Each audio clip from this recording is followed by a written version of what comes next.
Hello everyone. तो आज के इस वीडियो में हम लोग पढ़ेंगे पोएम नंबर 2 जिसका नाम है सॉन्ग ऑफ माई सेल्फ, जो कि वॉल्ट विटमैन के द्वारा लिखा गया है। इस वीडियो में हम लोग पोएम का वर्ड मीनिंग पढ़ेंगे, पोएट का इंट्रोडक्शन पढ़ेंगे, पोएम को पढ़ेंगे line by line, word by word, और जो भी इंपॉर्टेंट ऑब्जेक्टिव एग्जाम में आते हैं इस पोएम से वो सभी ऑब्जेक्टिव इस वीडियो में बताया जाएगा। इसके अगले वीडियो में मैं आपको क्वेश्चन आंसर बताऊंगा इस पोएम का इंपॉर्टेंट, और जो समरी आता है एग्जाम में 5 मार्क्स का और जो एक्सप्लेनेशन आता है 4 मार्क्स का वो सभी अगले वीडियो में मैं बताऊंगा।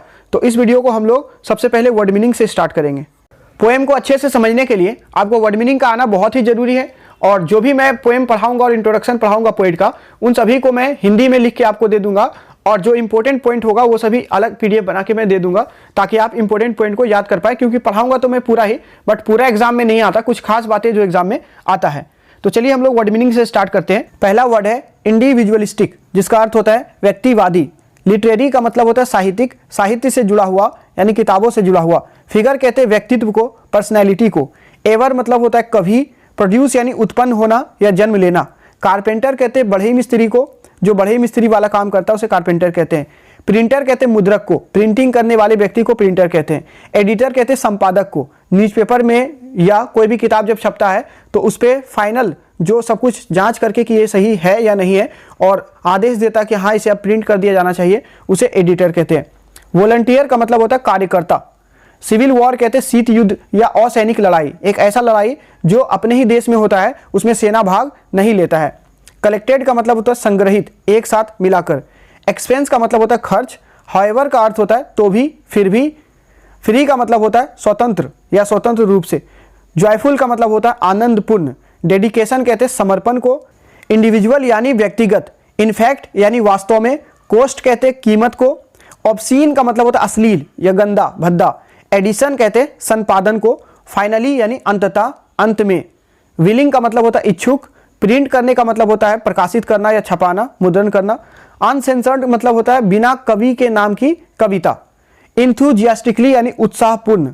अनएप्रिसिएटेड यानी अप्रशंसित, जिसका प्रशंसा नहीं किया गया। इनोवेटिव का मतलब होता है प्रेरणादायक, जो प्रेरणा देने लायक हो। एक्सप्रेशन कहते हैं विचार को। और एज्यूम का मतलब होता है सत्य मानना। अब हम लोग पोएम के वर्ड को पढ़ रहे हैं। एज्यूम यानी सत्य मानना। बिलोंग मतलब संबंध रखना। लोफ का मतलब होता है बिना उद्देश्य का घूमना, यहाँ वहाँ भटकना। और शाउल कहते हैं आत्मा को। लीन का मतलब होता है आराम करना। ईज कहते हैं इच्छा को, मर्जी को। फॉर्म्ड यानी निर्मित होना। फॉर्म मतलब निर्माण होना, बनना। फॉर्म्ड यानी निर्मित हुआ। सॉइल कहते हैं मिट्टी को। परफेक्ट हेल्थ यानी पूर्ण स्वास्थ्य, अच्छा स्वास्थ्य। हेल्दी कहते हैं स्वस्थ को, तंदुरुस्त को। सीज का मतलब होता है अंत होना, समाप्त हो जाना। क्रीड, क्रीड कहते हैं समुदाय को। और अबेयंस कहते हैं अवरोध को, रुकावट को।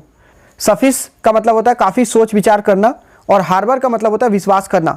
परमिट मतलब आदेश देना। एनर्जी यानी ऊर्जा। तो ये कुछ वर्ड है जो कि हम लोग को पोएम में और पोएट के इंट्रोडक्शन में देखने को मिलेगा। सबसे पहले ये आपको याद होना चाहिए ताकि हम लोग पोएम को बढ़िया से समझे। तो चलिए हम लोग पोएम को पढ़ते हैं, but before starting the poem at first we will have to know about the introduction of the poet, because in the examination there are lots of question asked about the introduction of the poet. तो सबसे पहले हम लोग Walt Whitman के introduction को पढ़ेंगे और पढ़ाऊंगा मैं आपको पूरा, और जो इंपॉर्टेंट बात होगा उसे मैं अलग से पीडीएफ में दे दूंगा, उसे हाईलाइट कर दूंगा। Walt Whitman 1819 to 1892। देखिए यहाँ पे जो बीच में हाइफन लिखा 1819 और 1892 के बीच में एक जो हाइफन है उसे हम लोग 2 पढ़ते हैं, और उस 2 का मतलब होता है से। तो वॉल्ट विटमैन 1819 से 1892 तक, means we can say that Walt Whitman का जो जन्म है वो 1819 में हुआ और वॉल्ट विटमैन का जो डेथ है वो 1892 में हुआ। अब यहाँ से एग्जाम में 3 अलग अलग तरह से क्वेश्चन वो पूछ सकता है। पहला, वॉल्ट विटमैन का जन्म कब हुआ, तो 1819 में। वॉल्ट विटमैन कब मरा, 1892 में। और तीसरा, वॉल्ट विटमैन का लाइफ स्पान क्या है।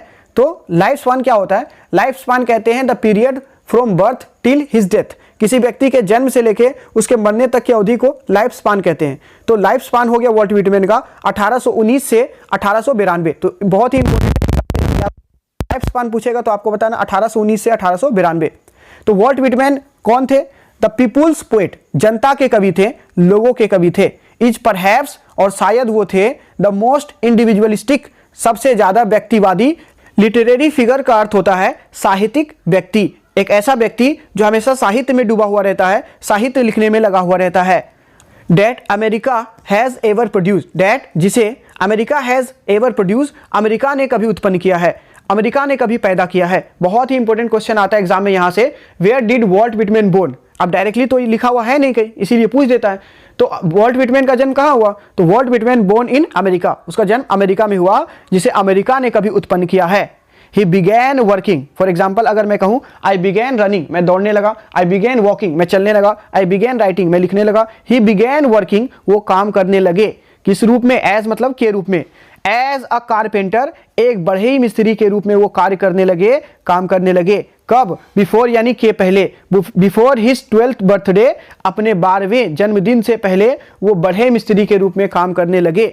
तो 12 वर्ष भी नहीं हुआ था उसका उम्र, 12 साल से पहले ही वो बढ़े मिस्त्री के रूप में काम करने लगे। I remember one of the similar case in America, मुझे याद आता है इसी तरह का एक बात, जैसे there was a man in America named Abraham Lincoln, एक व्यक्ति था अमेरिका में जिसका नाम अब्राहम लिंकन था। He was a child and working as carpenter, वो भी जब बच्चा था तो बढ़े मिस्त्री के रूप में काम कर रहा था। His father died at his early days, उसके बचपन के दिनों में ही उसके पिताजी गुजर जाते हैं। And he was considered as the most laborious person in America, और वो अमेरिका के इतिहास में बहुत ही ज़्यादा मेहनती लोगों में से आते हैं। And due to his hard working he became one of the greatest president of America, वो अमेरिका के महानतम राष्ट्रपति में से एक बने अब्राहम लिंकन।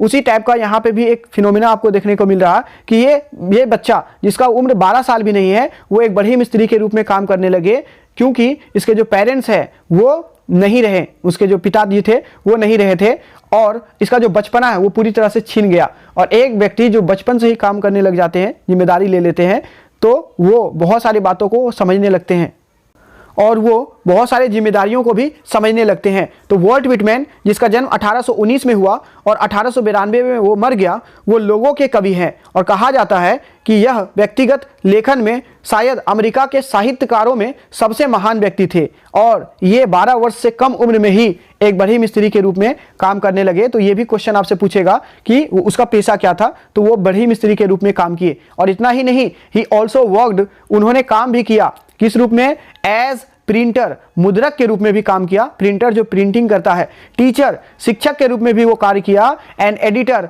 और मुद्रक के रूप में भी वो कार्य किया। एडिटर संपादक कहते हैं, संपादक वो होता है, एडिटर वो होता है जो किसी किताब वगैरह को पब्लिश करने से पहले जांच करता है कि ये पब्लिश होने के लायक है या नहीं। न्यूज़पेपर वगैरह में भी एडिटर पाया जाता है। And was a volunteer nurse, और वो कार्यकर्ता सेवक भी रहे ड्यूरिंग द सिविल वॉर, शीत युद्ध के दौरान, सिविल वॉर के दौरान। तो सिविल वॉर एक ऐसा लड़ाई होता है जो अपने देश में ही लड़ा जाता है, ये किसी दुश्मन से नहीं लड़ा जाता, बल्कि एक देश के अंदर जो जनता का विद्रोह होता है उसे सिविल वॉर कहते हैं। आपस में दंगा जैसा माहौल बन जाता है, इसमें सेना भाग नहीं लेता है, बल्कि आपस में ही जब एक जात दूसरे जात के लोगों से लड़ने लग जाता है। या ऐसे समझ सकते हैं कि अमेरिका में सिविल वॉर का एक कारण ये था कि वहाँ पे गोरे और काले लोगों में भेद किया जाता था। Means there was a huge gap between the white Americans and black Americans in America. To understand the real cause of the inequality in America between white Americans and black Americans, you should know something about it। आपको इस बात को समझने के लिए कि America में गोरे अमेरिकी और काले अमेरिकी के बीच इतना ज़्यादा इनइक्वालिटी क्यों है, असमानता क्यों है, why they always fight each other, कि वो हमेशा एक दूसरे से क्यों लड़ते रहते हैं, इस बात को समझने के लिए आपको कुछ समझना होगा। क्या समझना होगा? You should know that the Britishers rule over the world. आपको ये जानना चाहिए कि जो अंग्रेज थे वो पूरी दुनिया में शासन किए, from east to west, from north to south, पूरे जगह पे उन्हीं का शासन था। And it was said that in the kingdom of Britishers the sun never set, और ऐसा कहा जाता है कि अंग्रेजों के शासनकाल में कभी सूर्य नहीं डूबता था, इतना बड़ा साम्राज्य उसका था। Almost third of the world was under the British rule, दुनिया का 3/4 हिस्सा अंग्रेजों के अधीन था, अंग्रेजों के गुलाम था, वहां तक उसका साम्राज्य फैला हुआ था। And it was said that in the kingdom of Britishers the sun never set, और ऐसा कहा जाता था अंग्रेजों के शासनकाल में कभी सूर्य नहीं डूबता, मतलब इतना बड़ा भूभाग पे उसका शासन था कि अगर कहीं भी सूर्य उगा है तो वहां पे अंग्रेजों का शासन जरूर होगा। So America was also under the slavery of Britishers, America भी अंग्रेजों के गुलाम था। South Africa was also under the slavery of Britishers, south Africa भी अंग्रेजों के ही गुलाम था। The Britishers established lots of factory in America, अंग्रेजों ने क्या किया, अमेरिका में बहुत सारा फैक्ट्री लगाए, और फैक्ट्री में काम करने के लिए मजदूर भी चाहिए। So they brought some of the black citizens of Africa to America, इसलिए अंग्रेजों ने क्या किया, अफ्रीका के बहुत सारे काले काले गुलामों को अमेरिका में काम करने के लिए ले आए। And as we know India became free, जैसे हम लोग जानते हैं भारत आजाद हुआ, likewise America also became free, उसी तरह से अमेरिका भी अंग्रेजों के चंगुल से आजाद हुआ। But those workers who were brought from Africa to America, लेकिन वो सभी काले काले मजदूर जो कि अफ्रीका से अमेरिका लाए गए थे for the purpose of working in industries, ताकि वो कारखानों में काम कर पाए। तो जो काले लोग अफ्रीका से आए थे अमेरिका, उसे हम लोग निग्रो कहते हैं, वो निग्रो लोग आज़ाद नहीं हो पाए। अमेरिका तो आज़ाद हो गए, वहाँ के वाइट सिटीजन जो है वो अपने आप को कहते हैं मैं आज़ाद हूँ, लेकिन वो लोग ब्लैक सिटीजन जो अफ्रीका से अमेरिका आए हैं, जिसे निग्रो कह रहे हैं, उन्हें कभी भी वो आज़ादी नहीं दिया गया, वो हक नहीं दिया गया। इसलिए जो काले काले निवासी है वो अपने हक के लिए आवाज़ उठाते हैं, क्योंकि उन्हें ना वहाँ पर बिजली बढ़िया से दिया जाता है, ना वहाँ पर उसे रोजगार दिया जाता है, ना वहाँ पर सरकारी नौकरी वहाँ पर उसे मिलता है, और ना ही किसी तरह का हक उसे दिया जाता है, उसे बहुत तरह से प्रताड़ित किया जाता है। और Walt Whitman was also a Negro, Walt Whitman भी एक ब्लैक सिटीजन है अमेरिका का, तो उनके साथ भी इनइक्वालिटी होता है, उनके साथ भी बहुत सारा अन्याय होता है। तो वॉल्ट विटमैन जो है वो एक कार्यकर्ता सेवक के रूप में भी काम कर चुके हैं। विटमैन्स पोएट्री, विटमैन की जो कविताएं हैं, ऑल ऑफ विच, जिसमें कि सभी के सभी, is collected in a book, एक किताब में संग्रहित है, एक किताब में जमा है, और उस किताब का नाम क्या है? Leaves of grass. बहुत ही इंपॉर्टेंट है ये किताब, आप नाम याद रखें। लीव्स ऑफ ग्रास क्या था? तो leaves of grass Walt Whitman की एक किताब का नाम है, और उस किताब में बहुत सारी कविताएं हैं। उन कविताओं में एक कविता जो आज हम लोग पढ़ रहे हैं, जिसका नाम है सॉन्ग ऑफ माई सेल्फ। और लीव्स ऑफ ग्रास, घास की पत्ती नाम का ये जो किताब है, ये इज नॉन एज, ये जाना जाता है फॉर इट्स फ्री रिदम, अपने स्वतंत्र ताल लय के लिए। फ्री मतलब इसमें नहीं है, रिदम। रिदम किसे कहते हैं? शब्दों के उतार चढ़ाव को रिदम कहते हैं। जब आप कोई गाना सुनते हैं, कोई कविता सुनते हैं, तो उसमें कोई शब्द जो है धीमा बोला जाता है, कोई शब्द तेज बोला जाता है। ये जो शब्दों का उतार चढ़ाव है, फ्लो ऑफ वर्ड, इसे ही रिदम कहा जाता है। तो वॉल्ट विटमैन का जो किताब है लीव्स ऑफ ग्रास, इसमें रिदम नहीं था, रिदम से ये फ्री था। एंड लैक ऑफ राइम, और इसमें राइम का भी कमी था। राइम क्या होता है? राइम होता है तुकबंदी। तुकबंदी का मतलब ये हुआ कि किसी भी लाइन का जो आखिरी वर्ड होगा वो मैच करेगा, उसका साउंड एक जैसा होगा। जैसे twinkle twinkle little star, how I wonder what you are, तो यहाँ पे स्टार और आर ये एक जैसा साउंड है, एक जैसा साउंड मिले, मैच करे तो उसे राइमिंग कहते हैं। और एक ऐसी कविता जिसके अंदर राइम और रिदम होता है, यानी ताल लय और तुकबंदी होता है, उसे लोग बड़े ही मजे से पढ़ते हैं, बहुत ज़्यादा उसे पढ़ना पसंद करते हैं। लेकिन वॉल्ट विटमैन का कहना है कि जो सीरियस पोएम होता है उसमें राइम और रिदम का कोई लेना देना नहीं। और वॉल्ट विटमैन बहुत ही सीरियस पोएम लिखते हैं। वो अमेरिका में ब्लैक सिटीजन्स के प्रति जो इनइक्वालिटी है, वहाँ जो असमानता है, उनके साथ जो भेदभाव होता है, उनको दिखाने के लिए वो कविताएं लिखते हैं। इसलिए वो बिना राइम और रिदम का प्रयोग करते हुए लिखते हैं। एक और खास बात आपको जो जाननी है, ऐसा कविता जिसमें ना कोई राइम हो ना रिदम हो, इस टाइप के कविता को हम लोग कहते हैं फ्री वर्स। फ्री वर्स में लिखा है, और वॉल्ट विटमैन को फादर ऑफ फ्री वर्स कहते हैं। यानी वॉल्ट विटमैन का सबसे बड़ा नाम आता है फ्री वर्स राइटिंग में, यानी एक ऐसा कविता वो लिखता है जिसमें राइम और रिदम नहीं होता है। तो जब वॉल्ट विटमैन ने अपना किताब लीव्स ऑफ ग्रास को लिखा तो उसमें ना कोई राइम था ना रिदम था। Whitman first published it, Whitman ने सबसे पहली बार इस किताब को प्रकाशित किया एट हिज ऑन एक्सपेंस, अपने ही खर्च पे। एक्सपेंस कहते हैं खर्च। इन 1855, 1855 में। तो 1855 में विटमैन ने अपने ही पैसे पे, अपने ही खर्च पे इस किताब को पहली बार प्रकाशित करवाया, जिसमें ना कोई राइम था ना रिदम था। हाउएवर, हालांकि the free form of the poem, ये जो कविता का स्वतंत्र रूप था, मीन्स जिसमें ना राइम था ना रिदम था, एंड जॉयफुल डेडिकेशन, और जो आनंदपूर्ण समर्पण था, to the importance of the individual, वो किसी एक व्यक्तिगत इंसान के ऊपर था, यानी या किसी एक व्यक्तिगत टॉपिक के ऊपर था। जैसे अमेरिका में जो इनइक्वालिटी है, जो ब्लैक सिटीजन है अमेरिका में, उसके खिलाफ जो असमानता वहां पे होता है, उसके ऊपर लिखा गया था। Were not well received at first, उसे शुरू में अच्छी तरह से लोगों ने स्वीकार नहीं किया, उसे लोगों ने इनकार कर दिया। ऐसे किताबों को पढ़ना नहीं चाहा जो कि निग्रो के द्वारा लिखा गया था। ऐसे किताबों को कोई पढ़ना पसंद नहीं करता था जो ब्लैक सिटीजन के द्वारा लिखा गया, क्योंकि वहां पे अमेरिका में कोई भी काले लोगों को देखना नहीं चाहता था, बहुत ही ज्यादा असमानता था। और वॉल्ट विटमैन भी एक ब्लैक सिटीजन था। इनफैक्ट वास्तव में his collection of poems cost Whitman his job, जो कलेक्शन ऑफ पोएम था, यानी कि लीव्स ऑफ ग्रास, जब विटमैन ने इसको प्रकाशित किया तो इसका पैसा विटमैन को अपने जॉब से देना पड़ा। एज, क्यों? एज मतलब होता है क्योंकि।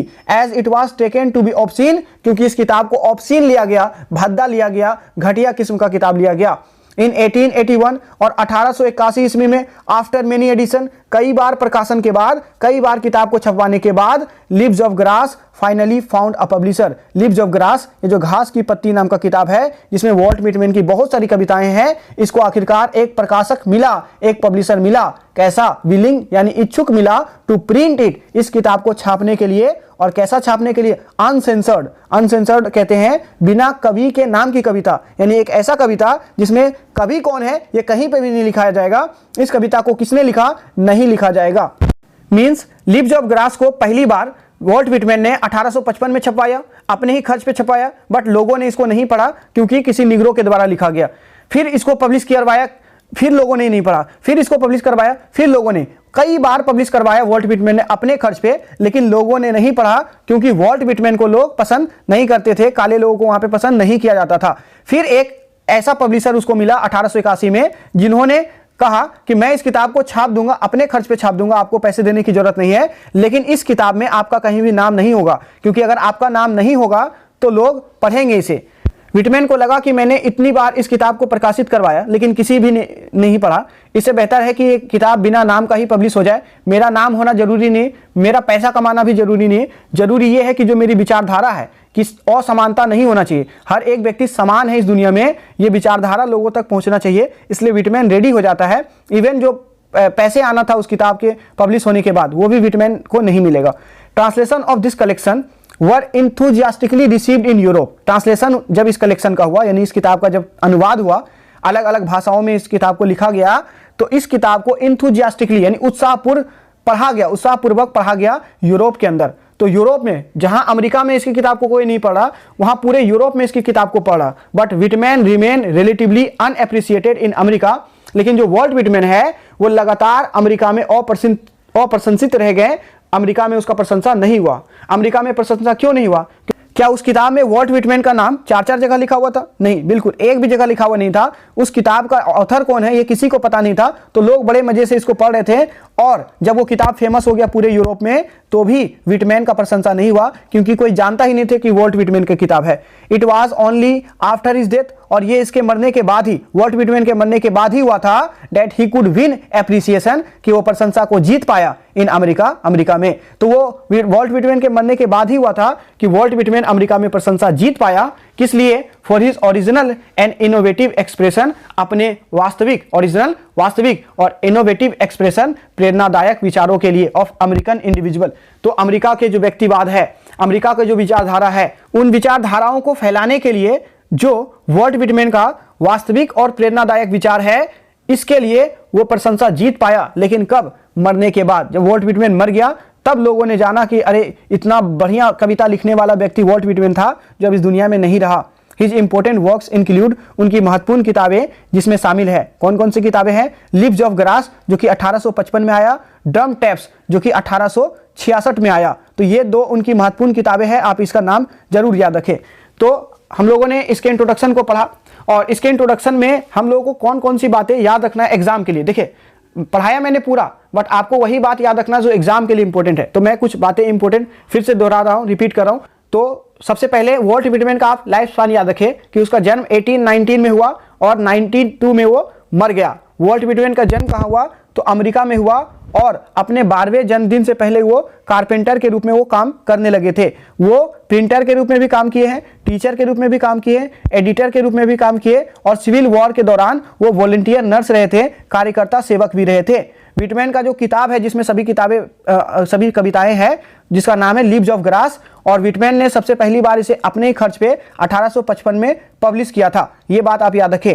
और इस किताब में ना राइम है ना रिदम है, इसलिए लोगों ने इसे ऑप्शन लिया, भद्दा किस्म का किताब लिया। 1881 ईस्वी में व्हिटमैन ने जब कई बार किताब पब्लिश करवा दिया था, उसके बाद एक ऐसा पब्लिशर मिला जो इस किताब को अपने खर्च पे छापने के लिए तैयार था, वो भी अनसेंसर्ड यानी बिना कवि के नाम की कविता। और इसके ट्रांसलेशन यूरोप में तो बहुत ही ज्यादा उत्साहपूर्ण पढ़ा गया, लेकिन अमेरिका में व्हिटमैन का नाम नहीं हुआ, क्योंकि उसकी किताबों में वहां पे कहीं उसका नाम नहीं लिखा हुआ था। वॉल्ट व्हिटमैन की दो किताबें बहुत ही इंपॉर्टेंट है, एक है लीव्स ऑफ ग्रास जो कि 1855 में आया, और एक है ड्रम टैप्स जो कि 1866 में आया। तो हम लोगों ने सबसे पहले वर्ड मीनिंग पढ़ा, उसके बाद पोएट का इंट्रोडक्शन पढ़ा। अब हम लोग पोएम पढ़ेंगे, but before reading this poem at first you should know something about the poem. इस कविता को पढ़ने से पहले आपको कुछ जानना चाहिए।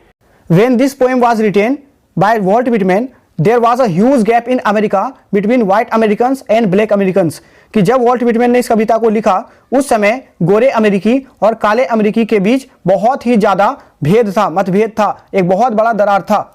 और वॉल्ट विटमैन का मानना था that there should be no caste in the world, कि इस दुनिया में कोई जाति नहीं होना चाहिए, there should be equality in the world, और दुनिया में समानता होना चाहिए। There is only religion in the world that is brotherhood, और इस दुनिया में एक ही धर्म होना चाहिए और वो है भाईचारे की धर्म। That we all the human beings are equal on the basis of birth, on the basis of blood. हम सभी लोग इस दुनिया में जो है हम सभी लोग समान हैं, अपने जन्म के आधार पर समान है, अपने खून के आधार पर समान है। There must not be any discrimination between whites and black citizen, और गोरे और काले लोगों के बीच कोई भी मतभेद नहीं होना चाहिए। So in order to show a universal brotherhood he wrote this poem. तो एक वैश्विक भाईचारा की भावना को दिखलाने के लिए वॉल्ट विटमैन ने इस कविता को लिखा, जो कि अब हम लोग लाइन बाय लाइन को पढ़ेंगे, एक एक शब्द आप समझे और एग्जाम में यहां से जब ऑब्जेक्टिव आता है तो वो ऑब्जेक्टिव आपसे बनेगा। Song of my self, song मतलब गाना, माई सेल्फ यानी खुद का, तो सॉन्ग ऑफ माई सेल्फ का अर्थ होता है मेरा खुद का गाना, मेरा स्वयं का गाना, मेरा अपना गाना। आई सेलिब्रेट, मैं मनाता हूं, माई सेल्फ यानी मैं स्वयं आनंद मनाता हूं, मैं स्वयं को मनाता हूं। आई सिंग माई सेल्फ, और स्वयं गाता हूं, मैं खुद मनाता हूं, खुद गाता हूं। एंड व्हाट आई एज्यूम, और जो मैं सत्य मानता हूं, एज्यूम यानी सत्य मानना, और जो बात मैं सत्य मानता हूं, यू शैल एज्यूम, आप भी अवश्य सत्य मानोगे। यहां पे आपको लग रहा होगा कि यू के साथ तो विल होता है, सेल कहां से आ गया? तो अगर आप इंफैक्टिक सेंटेंस पढ़ेंगे तो वहां अवश्य को दिखलाने के लिए सेल के जगह विल और विल के जगह सेल का प्रयोग किया जाता है। जैसे आई के साथ तो सेल होना चाहिए, बट अगर मैं बोलूं आई विल डू, मैं अवश्य करूंगा, तो वहां अवश्य हो जाएगा। जैसे यू शैल डाई, आप अवश्य मरोगे। यू शैल एज्यूम, आप भी अवश्य सत्य मानोगे। मैं खुद को मनाता हूं, खुद गाता हूं, और जो बात मैं सत्य मानता हूं, आप भी उस बात को अवश्य सत्य मानोगे। आप क्यों मानोगे सत्य? फॉर एवरी एटम, फॉर यानी क्योंकि, एवरी एटम प्रत्येक परमाणु, बिलोंगिंग टू मी जो कि मुझसे संबंध रखता है, as good belongs to you उतना ही अच्छा संबंध आपसे रखता है। कि जो मैं सत्य मानता हूं आप सत्य क्यों मानोगे? क्योंकि हर एक परमाणु जो मुझसे संबंध रखता है उतना ही अच्छा संबंध आपसे भी रखता है। Means we all are equal in the world, कि इस दुनिया में हम सभी लोग जो है वो समान है। As you know that human body is made up of cells, जैसा कि आपको पता होगा कि इंसानी जो शरीर होता है वो कोशिकाओं से मिलकर बना होता है। But you should also know that cell is also made up of atom, कि जो शरीर का कोशिका होता है ये भी परमाणु से मिलकर बना है। Means each and everything in the world is made up of atom, दुनिया में हर एक चीज परमाणु से मिलकर बना है। You are also made up of atom, I am also made up of atom, हम सभी लोग परमाणु से मिलकर बने हैं। And if I have two hands then you have also two hands, अगर मेरे दो हाथ है आपके भी दो हाथ है। If I have two eyes two ears, अगर मेरे दो आंख दो कान है, you have also two eyes two ear. If I have one nose two holes in it, मेरे एक नाक दो छेद है इसमें, तो मेरे if I have one face you have also one face. Each and every body in this world are equal on the basis of their parts of body, कि शरीर के अंगों के आधार पे इस दुनिया में हर एक व्यक्ति समान है। जब हर एक व्यक्ति समान है, उसका संरचना समान है, हम लोग सभी एक जैसे परमाणु से मिलकर बने हैं, तो ये भेदभाव कैसा? ये भेदभाव नहीं होना चाहिए।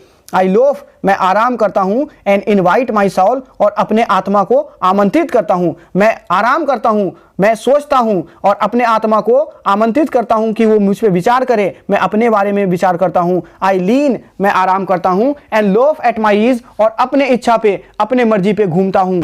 और मैं कैसे घूमता हूं? ऑब्जर्विंग यानी ध्यान से देखता हुआ, ध्यान से निरीक्षण करते हुआ। क्या चीज ध्यान से देखते हुए घूमता हूं? A spear of summer grass, spear यानी कांटा, और समर ग्रास यानी गर्मी के मौसम का जो घास का कांटा होता है, ग्रीष्म ऋतु के घास के कांटे को ध्यान से देखते हुए मैं घूमता हूं। तो आप यहां पे सोचोगे सर कभी पागल है क्या वो गर्मी के मौसम के घास के कांटों को ध्यान से देखते हुए घूमता है? No no, this is a symbolic poem. ये जो कविता है ये प्रतीकात्मक कविता है, प्रतीक के रूप में लिया गया कविता है। Here spear is not a spear, यहाँ कांटा कांटा नहीं है, but here is spear is the symbol of social evil in our society. यहाँ कांटा जो है वो हमारे समाज का बुराई का प्रतीक है। हमारे समाज में जो बुराई चल रहा है वो बुराई बिल्कुल एक कांटे के जैसा है। जिस तरह से जो कोई कांटा होता है वो गड़ने के बाद इंसान को तकलीफ होता है, दुख होता है, वैसे हमारे समाज में जो बुराई है वो बुराई इंसानों को दुख देता है, वो किसी कांटे से कम नहीं है। कवि रहीम का एक दोहा है, और वो दोहा ये है, जो तो को कांटा बोए ताए बुए तो फूल। जो तो को कांटा बोए यानी जो तुम्हारे लिए कांटा लगा दे ताए बोए तो फूल, उसके लिए भी तुम फूल लगा दो। तो को फूल तो फूल है, यानी तुमने तो फूल लगाया था, वो फूल ही रहेगा। वाको है त्रिशूल, उसके लिए जो उसने कांटा लगाया था उसके लिए वो त्रिशूल बन जाएगा। जैसे आपने किसी के लिए फूल लगाया है, मतलब आप किसी का जब तारीफ करते हैं, किसी के बारे में अच्छा बोलते हैं, अच्छा बोलते बोलते आपका नेचर हो जाता है अच्छा बोलने का। आप जब किसी का तारीफ करते हैं तो आप अगले व्यक्ति के नज़र में भी अच्छा इंसान बनते हैं। लेकिन जब आप किसी का बुराई करते हैं, किसी के लिए कांटा लगाते हैं, तो अगला व्यक्ति समझ जाता है कि आप सिर्फ बुराई ही करते हैं, आप सबके लिए चुगली ही करते हैं, और इस तरह से आपसे लोग दुश्मन बन जाते हैं। आपसे लोग दुश्मनी रखने लग जाते हैं और आपका जो छवि बनता है वो बुरा बन जाता है। यही यहाँ पे कवि रहीम भी कह रहा है कि जो तुम्हारे लिए कांटा लगाए उसके लिए भी तुम फूल लगा लो। तुम्हारा फूल तो फूल रहेगा, तुम्हारा तारीफ होगा, तुम्हारे अच्छे लोगों में नाम आएगा। उसने कांटा बुआ था, उसने कांटा लगाया था, कांटा में तो एक नोक होता है, उसके लिए वो त्रिशूल बन जाएगा और वो उसे 3 नोक गड़ेगा। यानी जो कीचड़ फैलाता है वही गंदा होता है। तो यहाँ पे कवि कहता है कि मैं अपने मर्जी पे आराम करता हूँ और अपने मर्जी पे यहाँ वहाँ समाज के अंदर चल रही बुराई को ध्यान से देखते हुए घूमता हूँ। माई टंग, मेरा जिह्वा, मेरा जीव, every atom of my blood, मेरे खून का एक एक परमाणु फॉर्म्ड यानी निर्मित हुआ है। कहाँ से निर्मित हुआ है? फ्रॉम दिस सॉइल, इसी मिट्टी से निर्मित हुआ है। दिस एयर, इसी हवा से निर्मित हुआ है। कवि कहते हैं कि मेरे शरीर का एक एक परमाणु, मेरे शरीर का एक एक अंग इसी हवा से, इसी मिट्टी से निर्मित हुआ है। Means according to body formation we all are equal, कि इस शरीर के बनावट के आधार पे तो हम लोग सब समान हैं। सर ये बताइए कि हम लोग हवा और मिट्टी से कैसे निर्मित हुए हैं? We are all human beings.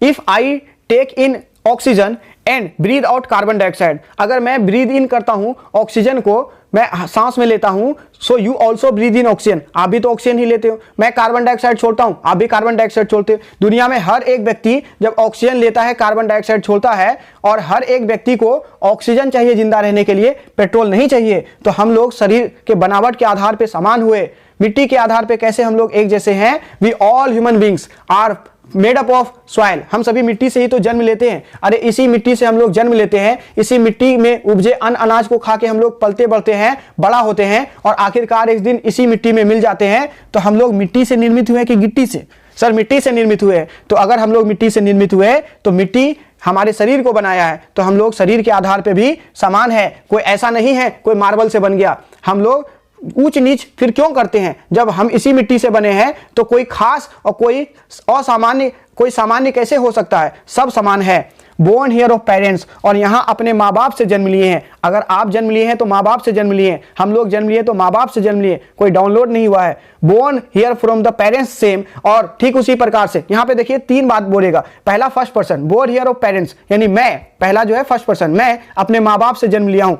Born here from parents the same, दूसरा है सेकंड पर्सन, यानी आप भी उसी तरह से माँ बाप से जन्म लिए जैसे मैं लिया हूं।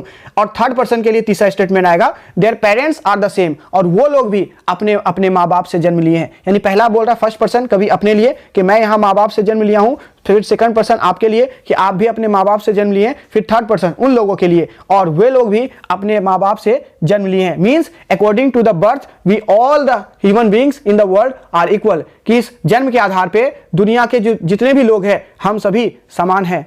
आई नाउ 37 ईयर्स ओल्ड, कभी यहां बता रहे हैं कि मैं अब 37 वर्ष का हो चला हूं, अब मेरा उम्र 37 साल हो गया है। इन परफेक्ट हेल्थ बिगिन, और मैं अभी भी स्वस्थ हूं, अभी भी मैं एकदम तरोताजा हूं, मेरे स्वास्थ्य में कोई समस्या नहीं है, मैं अभी भी एकदम परफेक्ट हेल्थ में हूं, 37 वर्ष का मैं हो गया हूं। Hoping to cease not till death, और मैं आशा करता हूं, मैं उम्मीद करता हूं कि ये जो मेरा स्वास्थ्य है ये मृत्यु तक ऐसा ही बना रहे, मृत्यु तक मेरा जो स्वास्थ्य है वो समाप्त ना हो, ऐसा मुझे आशा है। Means here the poet has shown that human being is always greedy, कि इंसान जो है वो हमेशा लालची होते हैं। दे ऑलवेज नीड समथिंग, उसे हमेशा चाहिए। एक व्यक्ति हमेशा चाहता है कि वो स्वस्थ ही रहे, वो मरना भी नहीं चाहता, लेकिन अगर वो मरे तो मरने से पहले पहले तक वो स्वस्थ भी रहना चाहता है। आगे कवि बताते हैं, creeds and schools in abeyance, creeds कहते हैं मजहब को, संप्रदाय को, जाति को, एंड स्कूल्स और विचारधारा, इन ओबियंस ये बाधा होता है, कि जो जाति, धर्म, मजहब, संप्रदाय इत्यादि है ये बाधा है। स्कूल्स यानी कुछ खास तरह के विचारधारा होता है, इन ओबियंस ये बाधा है। रिटायरिंग बैक, और सेवा से मुक्त होकर, रिटायरिंग बैक यानी जब आराम करने का पल आता है, जब मैं काम से थक कर लौटता हूं वापस, अ वाइल सफिस्ड, तो काफी इस बात पे सोच विचार करता हूं एट व्हाट दे आर, कि ये लोग जो है वो आखिर हकीकत में क्या है। कुछ लोग जो समाज में हिंसा फैलाते हैं, कुछ लोग जो समाज में को बुराई के रास्ते पे धकेल देते हैं, इस टाइप के जो जाति संप्रदाय के लोग हैं, इस टाइप के जो विचारधारा के लोग हैं, इनके बारे में काफी सोच विचार करता हूं, बट नेवर फॉरगॉटेन, लेकिन उन बातों को कभी भूलता नहीं हूं, उन बातों को कभी भूला नहीं हूं। आई हार्बर फॉर गुड और बैड, मैं अच्छे और बुरे बातों पे विचार करता हूं। I permit to speak at every hazard, hazard यानी संकट, मैं हर एक संकट, हर एक समस्या के समय अपने आप को बोलने का अनुमति देता हूं। Nature without check with original energy, बिना अपना वास्तविक स्वभाव बदले मूल ऊर्जा के साथ बोलता हूं। ऐसा नहीं कि सामने वाला जो कमजोर है उसके ऊपर मैं चढ़ के बोलूं, उसे बहुत जोर से दबा दूं उसे, लेकिन सामने वाला अगर मजबूत है तो उसके सामने मैं भीगी बिल्ली बन जाऊं। नहीं, जो मेरा मूल ऊर्जा है, जैसे मुझे बोलना चाहिए, अपने मूल ऊर्जा के साथ बोलता हूं, बिना सामने वाले व्यक्ति कमजोर है या सामने मुझे क्या संकट हो सकता है उसे देखे बिना मैं अपने वास्तविक ऊर्जा के साथ बोलता हूं। तो पोएम को पढ़ने के बाद अब हम लोग एमसीक्यूज बनाएंगे। जितने भी एमसीक्यूज इंपॉर्टेंट है इस बुक का, इस पोएम का, वो मैंने पीडीएफ में दे दिया है और एक एक एमसीक्यूज आपसे बनेगा भी। ठीक है, चलिए हम लोग स्टार्ट करते हैं। पहला क्वेश्चन है, what was the life span of Walt Whitman, Walt Whitman का जीवन अवधि क्या है। तो वॉल्ट व्हिटमैन का जन्म 1819 में हुआ, 1819 में उसका जन्म हुआ, 1892 वो मर गया। तो ए ऑप्शन सही है, 1819 से 1892। दूसरा क्वेश्चन है, the poet Walt Whitman was born in, कवि वॉल्ट व्हिटमैन का जन्म कहां हुआ, अमेरिका में, इंग्लैंड में या जर्मनी में। सही आंसर है अमेरिका में हुआ। थर्ड क्वेश्चन है, Walt Whitman also worked as, Walt Whitman किस रूप में भी कार्य कर चुके हैं। सही आंसर है कारपेंटर, वो बढ़ई मिस्त्री के रूप में कार्य कर चुके हैं। अगला क्वेश्चन है, the poet also worked as a volunteer nurse during the dash war, कि किस युद्ध के दौरान कवि जो है वो कार्यकर्ता सेवक भी रह चुके हैं। फर्स्ट वर्ल्ड वॉर के दौरान, सेकंड वर्ल्ड वॉर के दौरान या सिविल वॉर। सही आंसर है सिविल वॉर, शीत युद्ध के दौरान वो कार्यकर्ता सेवक भी रह चुके हैं। अगला क्वेश्चन है, all the Whitman's poetry is collected in a book named, Whitman की जो जितनी भी कविताएं हैं वो सभी एक किताब में संग्रहित है और उस किताब का नाम है ट्रेवलॉग, नाम है लिव्स ऑफ ग्रास, नाम है जंगल बुक। सही आंसर है लिव्स ऑफ ग्रास। ट्रेवलॉग कहते हैं सफरनामा को, जब आप यात्रा करने के लिए निकलते हैं और यात्रा के दौरान आप जो भी देखते हैं उसे लिख देते हैं तो उसे यात्रा वृत्तांत यानी ट्रेवलॉग कहते हैं। इसका सही आंसर है लिव्स ऑफ ग्रास, बहुत ही इंपॉर्टेंट है ये। Leaves of grass was first published in 1855 with dash expense, 1855 में सबसे पहली बार लिव्स ऑफ ग्रास को पब्लिश किया गया था। किसके खर्च पे, द गवर्नमेंट, सरकार के खर्च पे, हिज ओन, अपने खुद के खर्च पे, द कंट्रीब्यूटेड, और इसका सही आंसर है बी, खुद के खर्च पे। अगला है, the poet dash for himself in the poem song of my self, इस कविता सॉन्ग ऑफ माई सेल्फ में कवि क्या कर रहे हैं, क्राइज, रोते हैं खुद, या लाफ, हंसते हैं, सिंग्स, गाते हैं। सही आंसर है सिंग्स, गाते हैं। अगला है, the narrator of the poem says, इस कविता का जो कवि है वो कहते हैं, व्हाट आई एज्यूम, जो मैं सत्य मानता हूं, जो बात मैं सत्य मानता हूं, यू शैल डैश, तुम भी क्या करोगे, इग्नोर करोगे, एज्यूम सत्य मानोगे या डाउट करोगे। सही आंसर है एज्यूम, तुम भी उस बात को जरूर सत्य मानोगे। नेक्स्ट क्वेश्चन है, according to the poet all human beings are dash, कि कवि के अनुसार इस दुनिया में जितने भी लोग हैं वो सभी डिसिमिलर यानी अलग है, डिफरेंट यानी अलग है, सेम समान है। सही आंसर है समान है। नेक्स्ट क्वेश्चन है, according to the poet social evil like a dash of summer grass, कि कवि के अनुसार जो सामाजिक बुराई है, सोशल इविल है, वो किसके जैसा है, स्पीयर यानी कांटा के जैसा है, गियर के जैसा है या फियर के जैसा है। सही आंसर है स्पीयर के जैसा है। नेक्स्ट क्वेश्चन है, how old does the narrator of the poem claim to be, कि इस कवि के जो लेखक है वो अपने आप को कितने वर्ष का बताते हैं, 34 वर्ष का, 37 वर्ष का, 29 वर्ष का। सही आंसर है 37 वर्ष का बताते हैं। नेक्स्ट क्वेश्चन है, according to the poet Walt Whitman every atom of human body has been formed from this soil this dash, कि कवि वॉल्ट व्हिटमैन के अनुसार हमारा शरीर का एक एक परमाणु इसी मिट्टी से निर्मित हुआ है और इसी हवा से निर्मित हुआ है। तो सही आंसर होगा एयर, ना कि फेयर चेयर। सही आंसर है एयर। नेक्स्ट क्वेश्चन है, the poet Walt Whitman dash the beauty of nature, कवि वॉल्ट व्हिटमैन जो है ये इस सृष्टि के, इस नेचर के, प्रकृति के सुंदरता का क्या करते हैं, डिस्कार्ड यानी कि बुराई करते हैं, एक्सॉल्ट्स करते हैं या डिनोंसेंस, एक्सॉल्ट्स मतलब प्रशंसा करना, डिनोंस मतलब निंदा करना। तो सही आंसर एक्सॉल्ट्स, प्रकृति के सुंदरता का ये तारीफ करते हैं कि इंसान को प्राकृतिक होना चाहिए। ही क्लेम्स, और कवि जो है वो दावा करते हैं, I lean and loaf at my ease, कि मैं आराम करता हूं और अपने इच्छा पे घूमता हूं। कैसे घूमता हूं, ऑब्जर्विंग, ध्यान से देखते हुए, डैश ऑफ समर ग्रास, ग्रीष्म ऋतु के क्या, बियर को, स्पीयर को या गियर को। सही आंसर है स्पीयर यानी कांटा। तो गर्मी के मौसम के घास के कांटों को ध्यान से देखते हुए मैं घूमता हूं। नेक्स्ट क्वेश्चन है, who wrote the poem song of my self, song of my self किसने लिखा। तो सही आंसर है वॉल्ट व्हिटमैन ने लिखा। Thank you so much for watching this video. Next video में मैं आपको जो भी समरी है और इंपॉर्टेंट क्वेश्चन आंसर पूछे जाते हैं, एक्सप्लेनेशन पूछे जाते हैं, ये मैं आपको बता दूंगा और ये सभी PDF में मैं आपको लिख के दे दूंगा। और अगर आप कोर्स को ज्वाइन करना चाहते हैं तो दिए गए नंबर पर आप कॉन्टैक्ट करें, आपको कोर्स मिल जाएगा। Thank you so much.